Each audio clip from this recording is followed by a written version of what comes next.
ಕಾಂಗ್ರೆಸ್ ಪಕ್ಷಕ್ಕೆ ಅಭಿವೃದ್ಧಿ ಮಾಡಿದ್ದಾರೆ. ಎಜುಕೇಷನ್ನಲ್ಲಿ ಭಾಳ ಮುಂದಿದೆ ನಮ್ಮೂರು. ಈ ಇಡೀ ರಾಜ್ಯದಲ್ಲಿ ನಮ್ಮ ದಾವಣಗೆರೆಯ ಡಿಸ್ಟಿಕ್ ನೋಡಿದರೆ ಅವರೇ ಈಗ ಬೈ ಎಲೆಕ್ಷನ್ನಲ್ಲಿ ಬಂದಿದ್ದರು. ಎಲ್ಲ ಬೆಂಗಳೂರಿಂದನೂ ಬೇರೆ ಬೇರೆ ಕಡೆಯಿಂದ ಬಂದಿದ್ದರು, MLA ಮಿನಿಸ್ಟರ್ ಎಲ್ಲರೂ. ಈ ದಾವಣಗೆರೆಯಲ್ಲಿ ಅಭಿವೃದ್ಧಿ ಆಗಿದೆಯಲ್ಲ, ಈ ಇಡೀ ಕರ್ನಾಟಕದಲ್ಲಿ ಎಲ್ಲೂ ಅಭಿವೃದ್ಧಿ ಆಗಲ್ಲ. ಇದು ನನ್ನ ಚಾಲೆಂಜ್. ಇಂಥ ಧೀಮಂತ ನಾಯಕರಿಗೆ ನಾವು ಈ ಸಲ DCM ಕೊಡಬೇಕಂತ ಹೇಳಿ ನಾವು ಮನವಿ ಕೊಡ್ತಾ ಇದ್ದೀವಿ. ಇದು ಪ್ರತಿಭಟನೆ ಮಾಡ್ತಾ ಇದ್ದೀವಿ.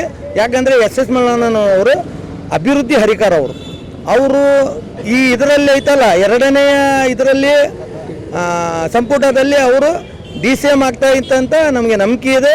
ಹೈಕಮಾಂಡ್ರವ್ರಿಗೆ ಕೊಡ್ತಾರಂತ ಹೇಳಿ ನಮಗೆ ನಂಬಿಕೆ ಇದೆ.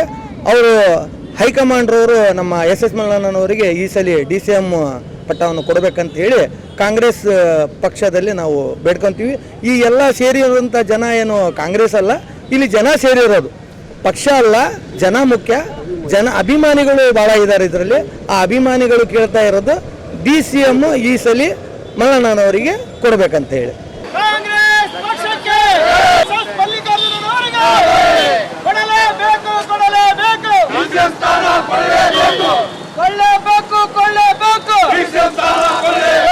ನನ್ನ ಹೆಸರು ಫಾರೂಕ್ ಖಾನ್ ಅಂತ ಹೇಳಿ, 2ನೇ ವಾರ್ಡ್ ಕ್ಷೇಮಾಭಿವೃದ್ಧಿ ಸಮಿತಿಯ ಸಂಚಾಲಕರು. ನಮ್ಮ ಈ ಒಂದು ಪ್ರತಿಭಟನೆ ಕಾರಣ ಏನೆಂದರೆ, ಇವತ್ತಿನ ದಿವಸ ನಮ್ಮ SS ಮಲ್ಲಣ್ಣನವರು ನಮ್ಮ ದಾವಣಗೆರೆ ಜಿಲ್ಲೆಯಲ್ಲಿ ಒಳ್ಳೆಯ ಒಂದು ದೊಡ್ಡ ವ್ಯಕ್ತಿ, ಆಮೇಲೆ ಒಳ್ಳೆಯ ನಾಯಕರು. ನಮ್ಮ ದಾವಣಗೆರೆ ಜಿಲ್ಲೆಯಲ್ಲಿ ಉತ್ತಮವಾದ ಕಾರ್ಯಕ್ರಮಗಳು ಮಾಡ್ಕೊಂಡು ಬರ್ತಿದ್ದಾರೆ. ಸುಮಾರು ವರ್ಷಗಳಿಂದ ಅವರು ಇಲ್ಲಿ ಒಳ್ಳೆಯ ಆಡಳಿತ ನಡೆಸಿದ್ದಾರೆ. ನಮ್ಮ ದಾವಣಗೆರೆಯಲ್ಲಿ ಒಳ್ಳೆ ಡೆವಲಪ್ಮೆಂಟ್ ಮಾಡಿದ್ದಾರೆ. ಮುಖ್ಯವಾದದ್ದು, ನಮ್ಮ ದಾವಣಗೆರೆಯಲ್ಲಿ ಕುಡಿಯುವ ನೀರಿನ ವ್ಯವಸ್ಥೆ ಇರಲಿಲ್ಲ. ಸುಮಾರು 20-30 ವರ್ಷದ ಹಿಂದ್ಗಡೆ ಮಾತಿದು. ನಮ್ಮ ಕುಂದವಾಡ ಕೆರೆಯನ್ನು ಕಟ್ಟಿ ಅವರು ಇಡೀ ನಮ್ಮ ದಾವಣಗೆರೆಯಲ್ಲಿ ಕುಡಿಯುವ ನೀರಿನ ವ್ಯವಸ್ಥೆ ಮಾಡಿದ್ದಾರೆ. ಅವರು ದೊಡ್ಡ ನಮ್ಮ ಮೇಲೆ ಒಂದು ಪುಣ್ಯ ಕೆಲಸ ಮಾಡಿದ್ದಾರೆ.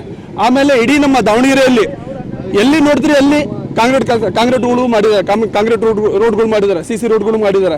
ಆಮೇಲೆ ಸುಮಾರು ಐತಲ್ಲ 2,000ಕ್ಕಿಂತ ಹೆಚ್ಚು 15,000ಕ್ಕಿಂತ ಹೆಚ್ಚಿಗೆ ಮನೆಗಳಿಗೆ ಮಾಡಿದ್ದಾರೆ ಅವರು, ವಸತಿ ಹರಿಕಾರನೂ ಅವರು. ಆಮೇಲೆ ಒಳ್ಳೆ ಅಭಿವೃದ್ಧಿ ಕೆಲಸ ಮಾಡಿದರೆ. ಅದಕ್ಕೋಸ್ಕರ ನಾವೆಲ್ಲ ದಾವಣಗೆರೆ ಜಿಲ್ಲೆಯ ಊರಿನ ಜನತೆ ಎಲ್ಲ ಸೇರಿ ನಮ್ಮ SS ಮಲ್ಲಣ್ಣನವರಿಗೆ DCM ಪಟ್ಟ ಕೊಡಬೇಕಂತ ಹೇಳಿ ನಮ್ಮ KPCC ಹೈಕಮಾಂಡ್ ಅವರಿಗೆ ಮನವಿ ಮಾಡ್ತಿದ್ದೀವಿ. ದಯಮಾಡಿ ಅವರಂಥ ಧೀಮಂತ ನಾಯಕ ನಮ್ಮ ದಾವಣಗೆರೆ ಜಿಲ್ಲೆಯಲ್ಲಿ ಇಲ್ಲ. ಅದಕ್ಕೋಸ್ಕರ ಅವರಿಗೆ ನೀವು ದಯಮಾಡಿ DCM ಪಟ್ಟವನ್ನು ಕೊಡಲೇಬೇಕಂತ ಹೇಳಿ ನಾವು ನಿಮ್ಮಲ್ಲಿ ವಿನಂತಿ ಮಾಡ್ತೀವಿ. ನಮಸ್ಕಾರ.